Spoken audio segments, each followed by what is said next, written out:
Greetings, everyone. Hello. How are you? We are in lovely sunny Portland, and we just finished an energetic sex weekend retreat with Reed Mahalko and Monique Darling. And this is Peter Peterson.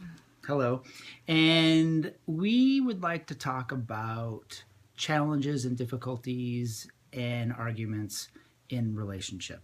It's something that Monique and I don't normally do, but every once in a while when we have them, they're doozies. But the thing we get the most out of them is a lot of insight into each other and how to commune and connect with one another in a much better way. And how that happens is we dissect it and we look at it and we talk to each other with compassion and love and respect each other's point of view as valid. And because I think that we care so deeply about each other, then we're able to have quick turnaround time. So even if in the middle of the fight when we're triggered, then we have a stare down, or we have we neither one of us can acquiesce to the other person, which is so weird for both of us, because in the majority of our relationship, 90% of the time, we're ultra flexible. And so it's just if anything, we have fights over me trying to make Peter right or Peter trying to make me right. And enjoying, okay, what are we going to eat tonight, or where are we going to go? And neither one of us deciding, because we're too flexible. It's true. So when it shows up that one of us really, really has a point of view that we haven't become okay with yet, or really wanting something that's on different sides of the table, then it can show up as a great deal of conflict.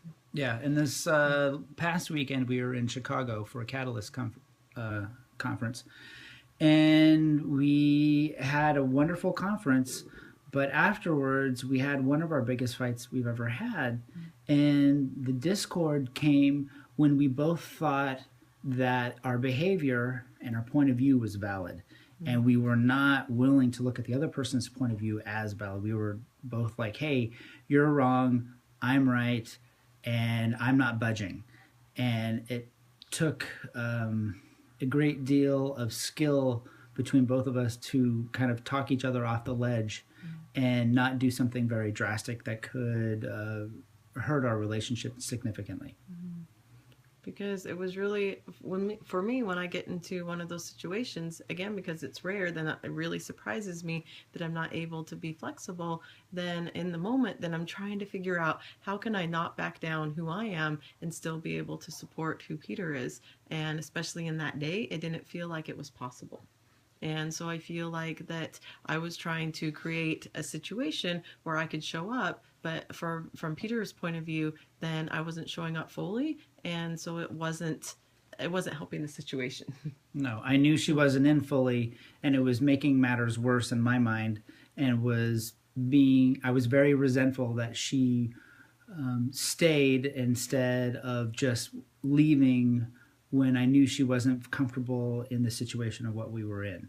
So I was very resentful and hurt, and Monique was not budging from her point of view. So it created quite the chasm between us, and a lot of hurt feelings. Yeah.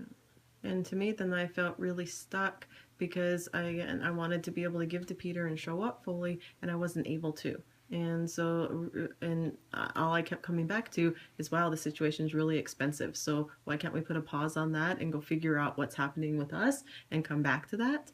And Peter really wanted to have the experience. And so it's been really, mind-blowing, heart-opening. It's been really changing dynamics for us to be able to sit across from each other and really make it okay that I wanted to leave that situation and I wanted to just sit down and dissect it in that moment, and Peter really wanted to have the experience and be able to dissect it afterwards. Right. We were flying to a new destination very early, and I wanted to rest, and she wanted to stay up all night and talk about it, and I wasn't having it. And she acquiesced to falling asleep, and the next day we were able to talk about it with a lot more clarity and communion with one another. And for me, the greatest gift that it's given is that I recognize that people in my life have left. Like from the time I was little, then if there was a conflict in my family, then my mom or my grandma or my siblings, like anyone around me would get up and walk out and slam the door, and like they wouldn't talk about it. And so fighting to me felt really, really risky and scary. And so if there was ever a fight, I would take my stake out of it and just find a way to be okay with it.